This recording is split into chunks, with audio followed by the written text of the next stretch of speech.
Welcome to online class students. So in previous class we are discussing about how to compute the aggregate turnover. So in this class we're going to discuss about the next topic, that is taxable turnover.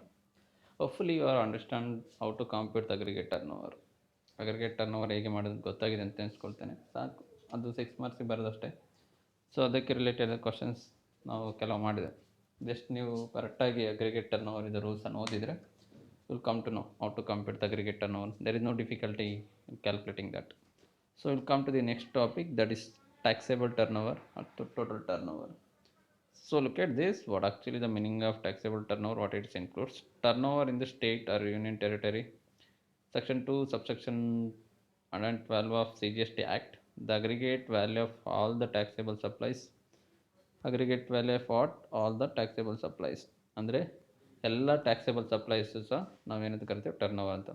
Excluding ಯಾವುದನ್ನೆಲ್ಲ ಬಿಟ್ಟು ಅಂತ, that is excluding inward supply of taxable person in reverse charge basis ಮತ್ತು exempted goods within a state or territory taxable person export or import ಎಲ್ಲ export ಅಥವಾ service goods and ಸರ್ವಿಸಸನ್ನು exclude ಆಗಿರುತ್ತೆ. Interstate supply of goods and services are both made by the state or UT taxable person but exclude the central GST. ಅದರ taxes ಏನಾಗಿರೋದಿಲ್ಲ, include ಆಗಿರೋದಿಲ್ಲ. But ಎಲ್ಲ sales ಸಹ interstate sales ಎಲ್ಲ ಸಹ considerable ಆಗಿರುತ್ತೆ. So this is what definition is all about. Will come to this right away to the format. This is the format which we have to calculate the turnover, that is the taxable turnover. So what tax liability we have to consider into account if the given transaction, for the given transaction. So before starting to the problem, let me explain you that how many types of taxes are there. As I said in previous class, there are CGST, SGST, RUT, GST, then IGST. So ಇಷ್ಟು types tax ಉಂಟು actually. C G S T, then S G S T ಅಥವಾ U T G S T, then I G S T.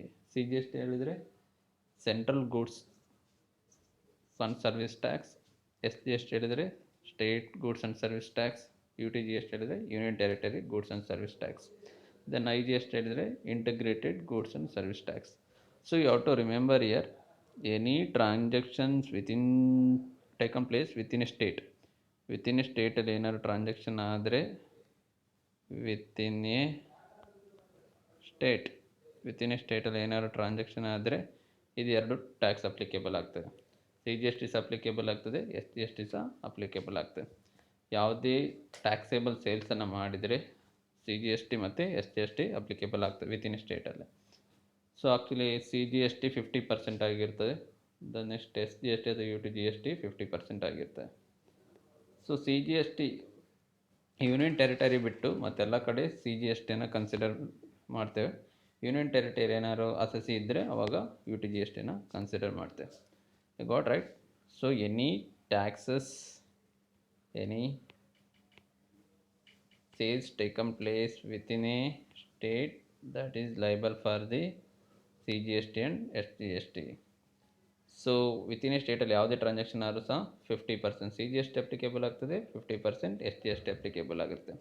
Assessee ಆದವನು union ಟೆರಿಟರಿಲಿದ್ದರೆ ಆಗ instead of S G S T you have to consider the U T G S T. So this you have to remember. Then what about I G S T? C G S T ಮತ್ತು S G S T U T G S T ಗೊತ್ತಾಯ್ತು ಅಂತ ಅನಿಸುತ್ತೆ.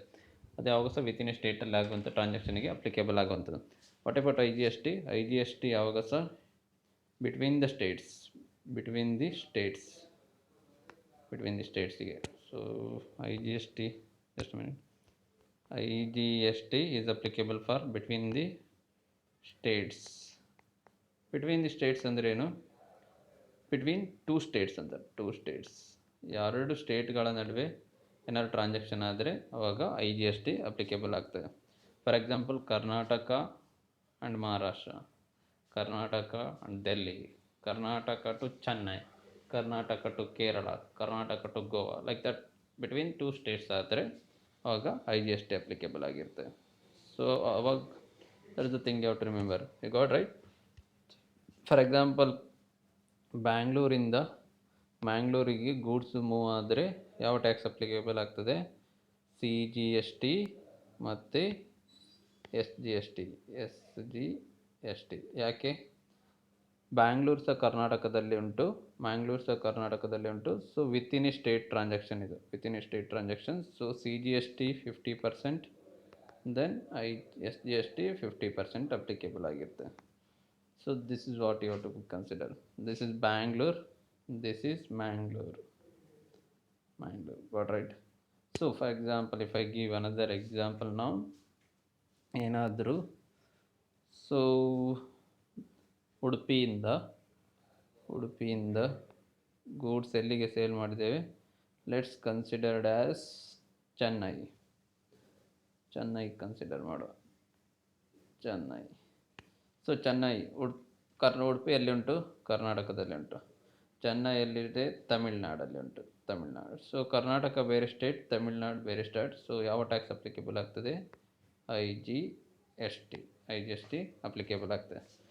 So this is the thing you have to remember. For example, if I give another example, so let's consider that. So assessee ಯಾದವನು ಎಲ್ಲಿದ್ದಾನೆ? So assessee ಯಾದವನು Pondicherry, ಅದು ಪದುಚೇರಿ ಅಂತ ಹೇಳ್ತೀವಲ್ಲ,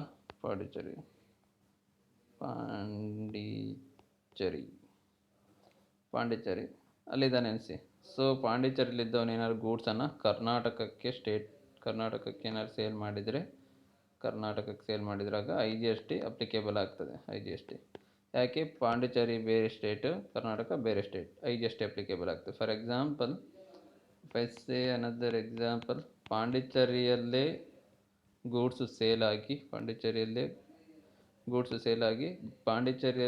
goods ಏನಾದ್ರು purchase ಆದರೆ ಆವಾಗ ಸಿ ಜಿ ಎಸ್ ಟಿ ಮತ್ತು U T G S T applicable ಆಗ್ತದೆ. So you got right.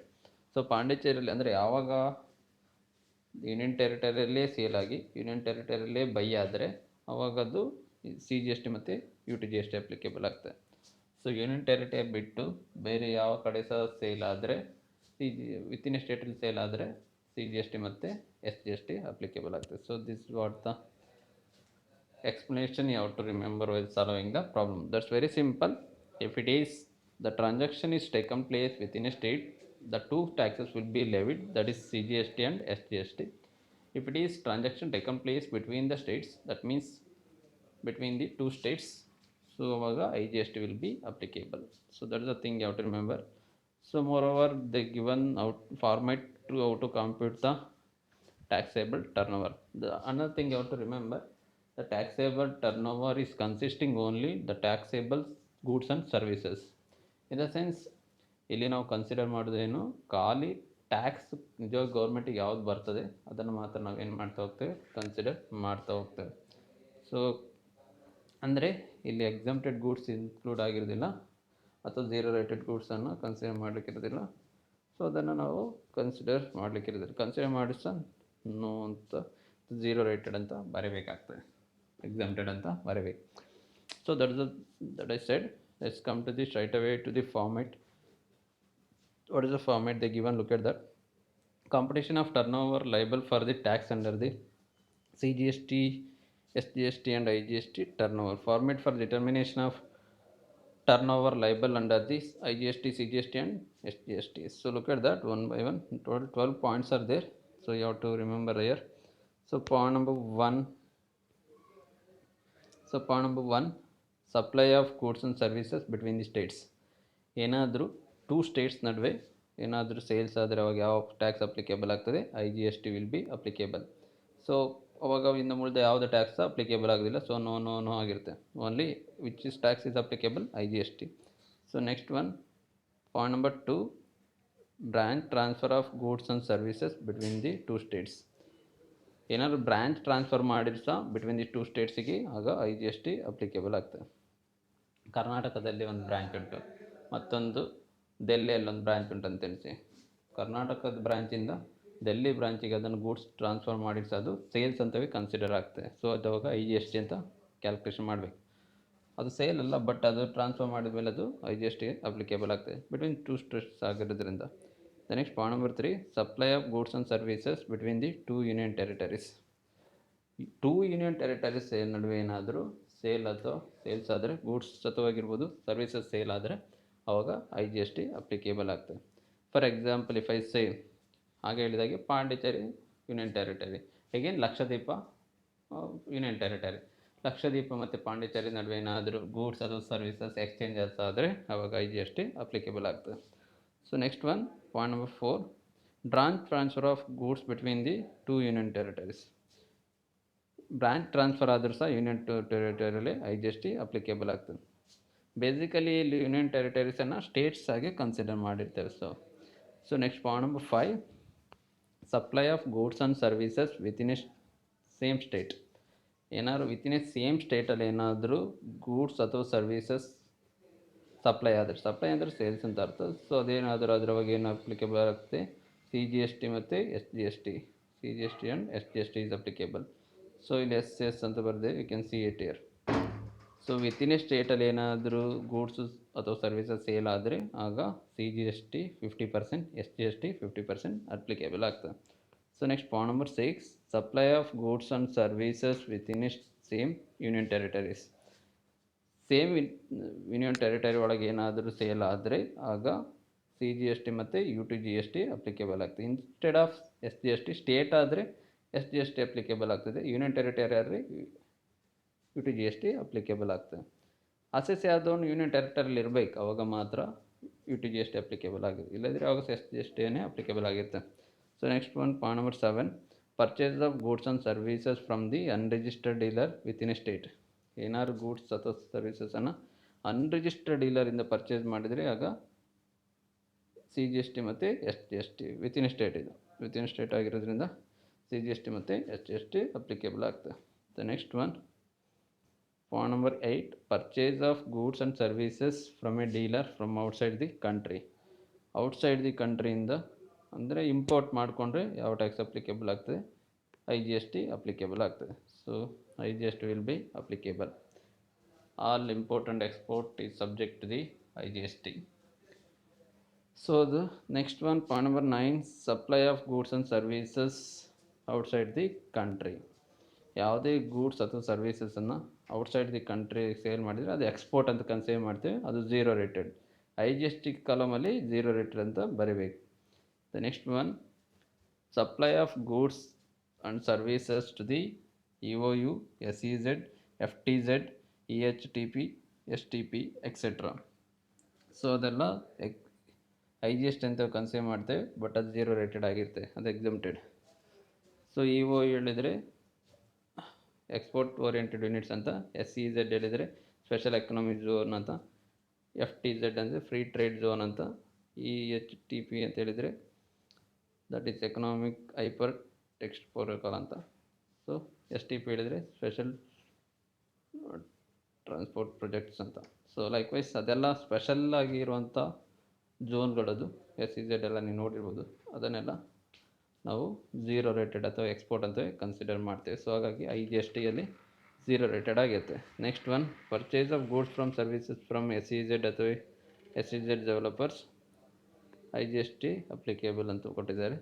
The next one, I G S T ಕಾಲಮಲ್ಲಿ ಎಸ್ ಅದು. The last one, supply of goods to the job worker, no. Job ವರ್ಕರ್ಗೆ ಏನಾದ್ರು ಕೊಟ್ಟರೆ ಅದು ಯಾವ tax ಸಹ applicable ಆಗೋದಿಲ್ಲ. So this all about the completion of turnover liable for the under the tax of CGST, SGST, then IGST. So write the format and try to understand when there is a IGST is applicable, when there is a CGST is applicable, when there is a SGST is applicable. So remember, question ಕೊಟ್ಟಾಗ ನೀವು S no ಅಂತ ಬರಲಿಕ್ಕೆ ಇರೋದಿಲ್ಲ. ಟ್ರಾನ್ಸಾಕ್ಷನಲ್ಲಿ amount ಕೊಟ್ಟರೆ amount ಕಾಲಮಲ್ಲಿ ಈಗ S ಅಂತ ಬರ್ತೀವಿ. For example ಈಗ ಒಂದು ಕೊಟ್ಟಿದ್ದಾರೆ ಅಂತ ಎನಿಸಿ, I will give an example. Mister A supplied the goods. Mr. A supplied the goods to B from Udupi to Mangalore, rupees 10,000 ಅಂತ ಏನಾದ್ರು ಇದ್ದರೆ ಆವಾಗ ನೀವು ಯಾವ ಟ್ಯಾಕ್ಸ್ ಅಪ್ಲಿಕೇಬಲ್ ಆಗಬೇಕು. Udupi to Mangalore within state ಆಗಿರುತ್ತೆ. ಸೊ CGST ಕಾಲಮ್ ಮತ್ತು SGST ಕಾಲಮಲ್ಲಿ 10,000 ಇದನ್ನು 50% ಮಾಡಿ 5,000 ಅಂತ ಬರಿಬೇಕು. 5,000 ಅಂತ ಬರಿಬೇಕಾಗ್ತದೆ. ಸೊ ಹಾಗೆ ಅಪ್ಲಿಕೇಬಲ್ ಟ್ಯಾಕ್ಸ್ ಲೈಬಿಲಿಟಿನ ಕ್ಯಾಲ್ಕುಲೇಷನ್ ಮಾಡಿದಾಗೆ. ಸೊ ಅಮೌಂಟ್ ಕೊಟ್ಟರೆ ಅಮೌಂಟನ್ನು ಬರಿಬೇಕು. ಟ್ಯಾಕ್ಸ್ ರೇಟ್ ಕೊಟ್ಟಿದ್ದರೆ ಟ್ಯಾಕ್ಸ್ ರೇಟ್ ಕ್ಯಾಲ್ಕುಲೇಷನ್ ಮಾಡಿ 50% CGST ಕಾಲಮಿಗೆ, 50% SGST ಕಾಲಮಿಗೆ ವಿತಿನ್ ಸ್ಟೇಟ್ ಟ್ರಾನ್ಸಾಕ್ಷನ್ ಆಗಿದ್ದರೆ. ಅದೇ ಏನಾದರೂ ಬಿಟ್ವೀನ್ ದಿ ಸ್ಟೇಟ್ ಟ್ರಾನ್ಸಾಕ್ಷನ್ ಆಗಿದ್ದರೆ ಫುಲ್ ಟ್ಯಾಕ್ಸ್ ಕ್ಯಾಲ್ಕುಲೇಷನ್ ಮಾಡಿ IGST ಕಾಲಮಲ್ಲಿ ಬರಬೇಕಾಗ್ತದೆ. So this what you have to consider in take out. At same time I gave the homework problem, so I will show you the answer now. So this is the question I gave for the homework. The final answer you will get, that is 88 lakh 5,000. So what done correctly, congratulations. Or not done properly, make it correction now. So another question I gave, this one, I guess this one. So the final answer you will get 65 lakh. First aggregate turnover consider ಮಾಡಬೇಕು. Then ಅದನ್ನೆಲ್ಲ minus ಮಾಡ್ತಾ ಹೋಗ್ಬೇಕು. Export, import, non taxable, supply, exempted, purchase, registered, then IGST minus ಮಾಡಬೇಕು. ಅವಾಗ taxable turnover ಸಿಗ್ತದೆ. ಅದು 65 lac ಆಗಿರ್ತದೆ. So ಇಲ್ಲ, so that's what the two answers which we done in previous class. I gave these two problems for homework, so make the correction regarding that and submit to the assignment. So see you in next class. We will try to solve the problems relating to the taxable turnover in next class. ಇದು 12 ಮಾರ್ಕ್ಸಿಗೆ ಬರ್ತಾ ಆಗ್ತದೆ. Taxable turnover related questions ಎಲ್ಲ 12 marks ಅಥವಾ 24 ಮಾರ್ಕ್ಸಿಗೆ ಸಹ ಬರುವಂಥ chance ಉಂಟು. Aggregate turnover ಅದೆಲ್ಲ mixed supply ಎಲ್ಲ 6 ಮಾರ್ಕ್ಸಿಗೆ ಅಷ್ಟೇ. ಇದು you can expect for the 12-24 taxable turnover. Problem ಉಂಟು, ನೆಕ್ಸ್ಟ್ ಪ್ರಾಬ್ಲಮ್ ನೆಕ್ಸ್ಟ್ ಕ್ಲಾಸಲ್ಲಿ ಮಾಡೋ. So see in next class.